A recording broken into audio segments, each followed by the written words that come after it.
Hi viewers, welcome our channel A to Z study notes. आज हम बात करेंगे कुछ इम्पोर्टेंट एमसीक्यूज क्वेश्चन के बारे में जो पीएच वैल्यूज़ बेस्ड हैं, जो हमारे आने वाले कंपटीशन एग्ज़ाम यूपीएससी, एसएससी और रेलवे और भी जो कंपटीशन एग्ज़ाम है उसके लिए यूज़फुल हो सकते हैं। Friends, pH value potential of hydrogen क्या होता है, इससे बेसिस कुछ हम क्वेश्चंस देखेंगे। चलिए देखते हैं प्रश्न। किसी एक सामान्य व्यक्ति के रक्त का पीएच स्तर क्या होता है? इसके चार ऑप्शन हैं। इसका पहला ऑप्शन है 4.5 से 4.6 तक, दूसरा ऑप्शन है 6.45 से 6.55 तक, तीसरा ऑप्शन है 7.35 से 7.45 तक और चौथा ऑप्शन है 8.25 से 8.35 तक। इसका सही आंसर है 7.35 से 7.45 तक। किसी एक सामान्य व्यक्ति के रक्त स्तर का पीएच मान 7.35 से 7.45 तक होता है। हेमापक यंत्र से पीएच प्रोब के सिरे पर पतले कांच के वाल्व को घेरे हुए हाइड्रोजन आयन कणों की सक्रियता को पीएच मान माना जाता है। ये प्रोब एक लघु वोल्टेज मतलब एक कम वोल्टेज जो होता है 0.06 वोल्ट प्रति पीएच इकाई जनरेट करता है, जिसे पीछे लगा वोल्टीमीटर संवर्धित कर पैमाने पर पीएच के मान के रूप में दिखाता है। अम्लीय और क्षारीय मापने के लिए पीएच मीटर में पीएच स्केल लगा होता है, जो द्रव के हाइड्रोजन की सांद्रता के आधार पर यह पता लगाता है कि द्रव अम्लीय है या क्षारीय है या उदासीन है। चलिए देखते हैं अगला प्रश्न। शराब में पीएच का मान होता है। इसके चार ऑप्शन हैं। पहला ऑप्शन है 2.8 से 3.8 तक, दूसरा ऑप्शन है 2.9 से 3.9 तक, तीसरा ऑप्शन है 3.8 से 3.9 तक, चौथा ऑप्शन है 4.8 से 4.9 तक। इसका सही आंसर है 2.8 से 3.8 तक। शराब में पीएच वैल्यू होता है 2.8 से 2.3 तक। चलिए देखते हैं प्रश्न। रसायन उद्योग में कौन सा तेजाब मूल रासायनिक माना जाता है? इसके चार ऑप्शन हैं। पहला है H2CO3, दूसरा है HNO3, तीसरा है H2SO4, चौथा है HCl। इसका सही आंसर है H2SO4।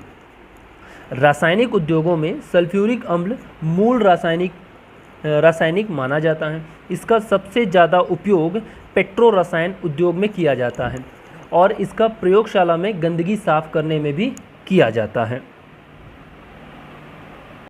चलिए देखते हैं प्रश्न। मानव मूत्र में पीएच का मान होता है। इसके चार ऑप्शन हैं। पहला है 5.8 से 7.5 तक, दूसरा ऑप्शन है 5.6 से 5.8 तक, तीसरा ऑप्शन है 5.5 से 7.5 तक, चौथा ऑप्शन है 4.5 से 4.6 तक। इसका सही आंसर है 5.5 से 7.5 तक। मानव मूत्र में पीएच का मान 5.5 से 7.5 होता है। पीएच मीटर विभिन्न प्रकार के होते हैं। पेन जैसे साधारण से लेकर कीमती प्रयोगशाला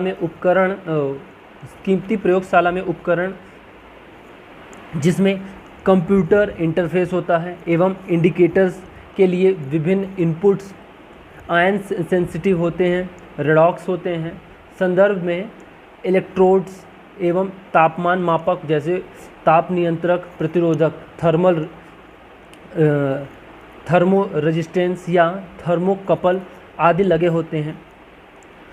सस्ते मॉडलों में कई बार हल्के अंतर अनुकूल करने हेतु तापमान का मान एंटर करना पड़ता है। विभिन्न अनुप्रयोग जैसे कड़े मौसम आदि के लिए विभिन्न उपकरण होते हैं, जिन्हें हम आसानी से अपने पास रख सकते हैं।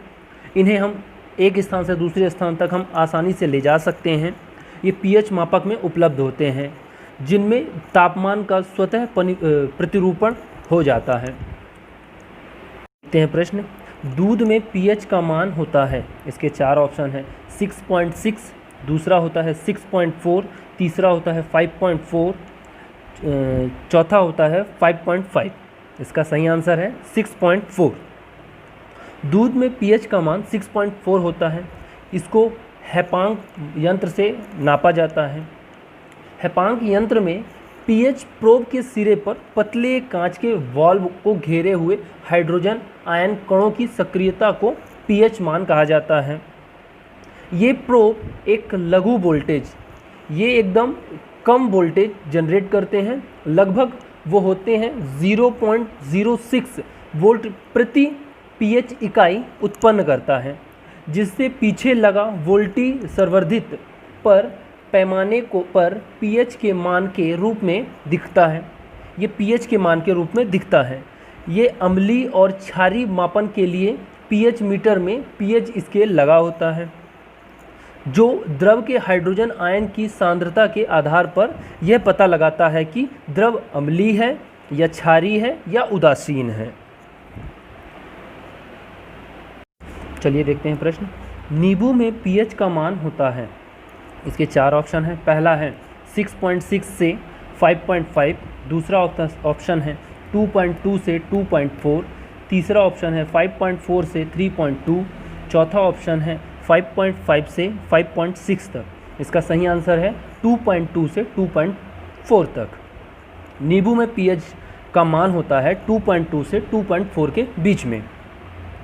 पहला वाणिज्य पीएच मानक 1936 में ब्रिटेन के डॉक्टर अर्नॉल्ड ऑरविले बैकमैन ने बताया था। प्रोफेसर बैकमैन को एक ऐसी युक्ति बनाने को कहा गया जो नींबू के रस को अम्लीयता जल्दी और सही माप सके।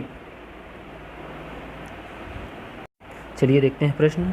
स्वर्णकारों द्वारा प्रयोग में आने वाली एक्वा रेजिया निम्न को मिलाकर बनाया जाता है। इसके 4 ऑप्शन हैं। नाइट्रिक अम्ल तथा सल्फ्यूरिक अम्ल, दूसरा है सल्फ्यूरिक अम्ल तथा हाइड्रोक्लोरिक अम्ल, तीसरा है सिटीरिक अम्ल तथा बेंजोइक अम्ल, चौथा ऑप्शन है नाइट्रिक अम्ल तथा हाइड्रोक्लोरिक अम्ल। इसका सही आंसर है नाइट्रिक अम्ल तथा हाइड्रोक्लोरिक अम्ल। अम्लराज या एक्वारेजिया या नाइट्रोहाइड्रोक्लोरिक अम्ल नाइट्रिक अम्ल और नाइट्रोक्लोरिक अम्ल का मिश्रण है। यह अत्यंत संक्षारक अम्ल है। इसे अम्लराज या कुरेजिया नाम इसलिए दिया गया क्योंकि यह स्वर्ण और प्लेटिनम आदि नोबेल धातुओं को भी गला देता है। चलिए देखते हैं प्रश्न। पीएच मूल्यांकन दर्शाता है। इसके 4 ऑप्शन हैं। पहला है निगेटिव से फोटो बनाने के काम में, दूसरा है भूकंप की तीव्रता का मूल्यांकन, तीसरा है दूध की शुद्धता का मूल्यांकन, चौथा है किसी द्रव में अम्लीय या क्षारीय होने का मूल्यांकन। इसका सही आंसर है किसी द्रव में अम्लीय या क्षारीय होने का मूल्यांकन। चलिए प्रश्न देखते हैं। एक विलयन लाल लिटमस को नीला कर देता है, उसका पीएच है। इसके 4 ऑप्शन हैं। पहला है 7, दूसरा है 1, तीसरा है 5, चौथा है इनमें से कोई नहीं। इसका सही आंसर है इनमें से कोई नहीं।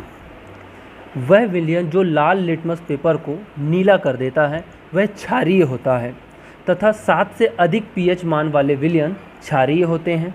जो प्रश्न के अनुसार विलयन लाल लिटमस को नीला कर देता है उस विलयन का मान 7 से अधिक होता है। चलिए देखते हैं प्रश्न।